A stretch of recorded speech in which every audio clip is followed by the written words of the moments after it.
पूरे श्लोक में पूरी रामायण और सातों कांड विराजमान है। वर्णानाम अर्थ संघानाम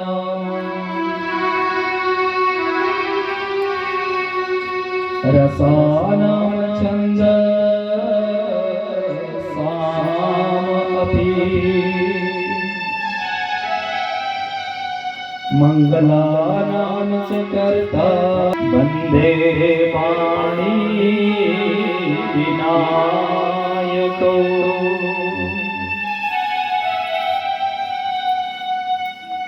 गोस्वामी जी कहते हैं कि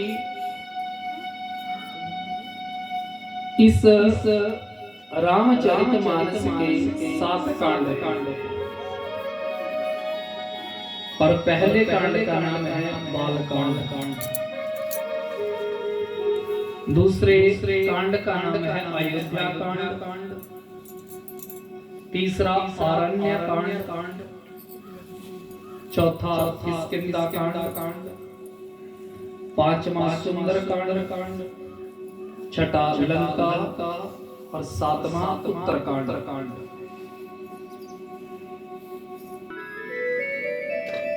वर्णानाम, ये जो शब्द है ये है बालकांड, यानी वहां पर इस बालकांड में भगवान जो है वो 2 वर्ण के बीच में प्रकट हुए, श्याम और गौर वर्ण। और दूसरा शब्द आता है अर्थ संघार। और ये जो अयोध्या है, अयोध्या कांड, ये अर्थ संघार यानी भगवान जब घर में अर्थव्यवस्था को संभालने वाले प्रभु राजा बनने वाले थे, लेकिन माता पिता की आज्ञा से उन्होंने उस अर्थ का, उस सुख का त्याग कर दिया। ये अयोध्या कांड है। और अरण्य कांड क्या है? रसानाम।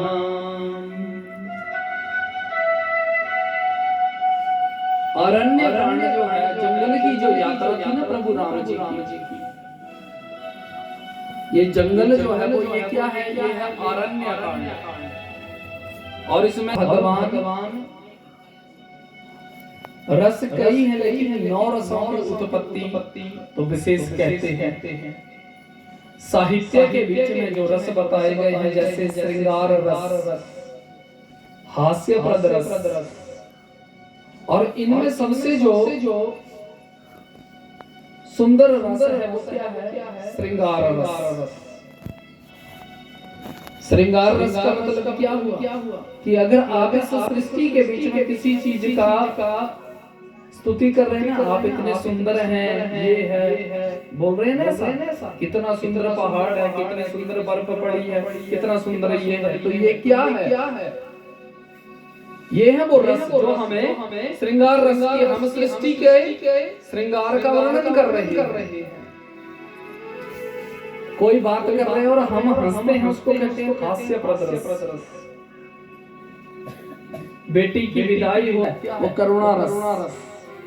रसानाम 9 प्रकार के रस हैं, उसमें जो श्रृंगार रस है वो प्रधान रस मानते हैं।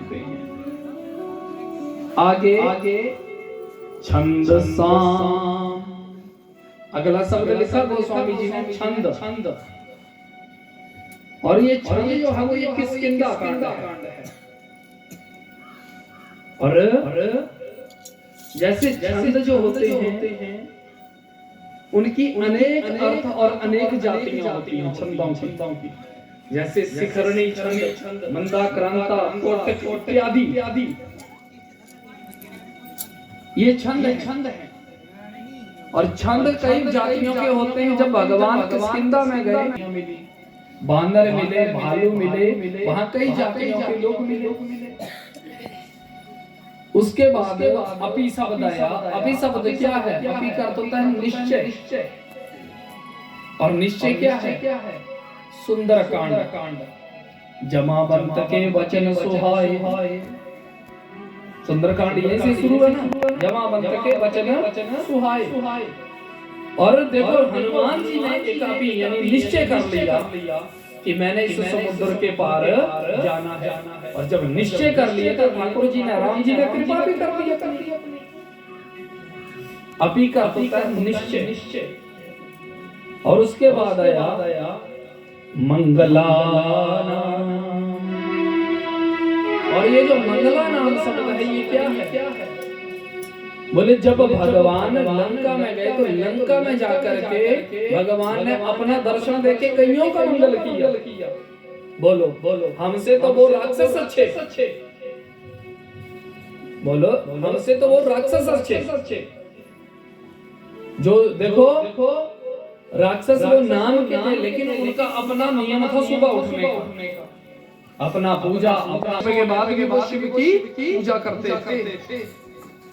और शिव की पूजा का फल ये मिला कि जब उनका अंतिम समय आया ना, तो भगवान उनके ऊपर कृपा करने के लिए आज उनको दर्शन देने के लिए वहां चले गए। लंका कांड क्या है? मंगलाराम, यानी मरने से पहले भगवान को देखना ये कम है। और जिनके हाथ से बोलो मुक्ति हुई असुरों की, वो परमात्मा उनके ऊपर कृपा करने के लिए गए। लंका कांड क्या है? मंगल शब्द जो है वो लंका कांड है।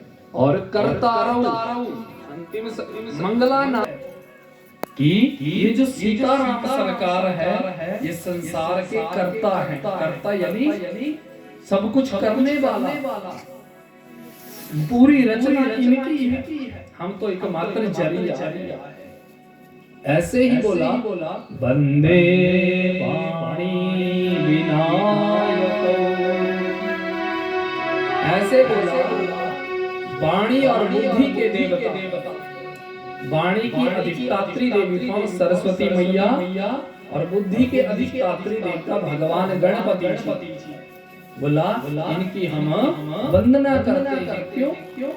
वाणी कितनी भी सुंदर हो ना, वाणी कितनी भी सुंदर हो, कितनी भी मिठास हो, लेकिन अगर बुद्धि नहीं है तो वो वाणी किस काम की? या बुद्धि कितनी भी अच्छी हो लेकिन वाणी अच्छी नहीं है ना, तो वो बुद्धि भी किस काम की? इसलिए ये दोनों अधिष्ठात्री देवता हैं, माँ सरस्वती और भगवान गणपति, इनकी हम वंदना करते हैं।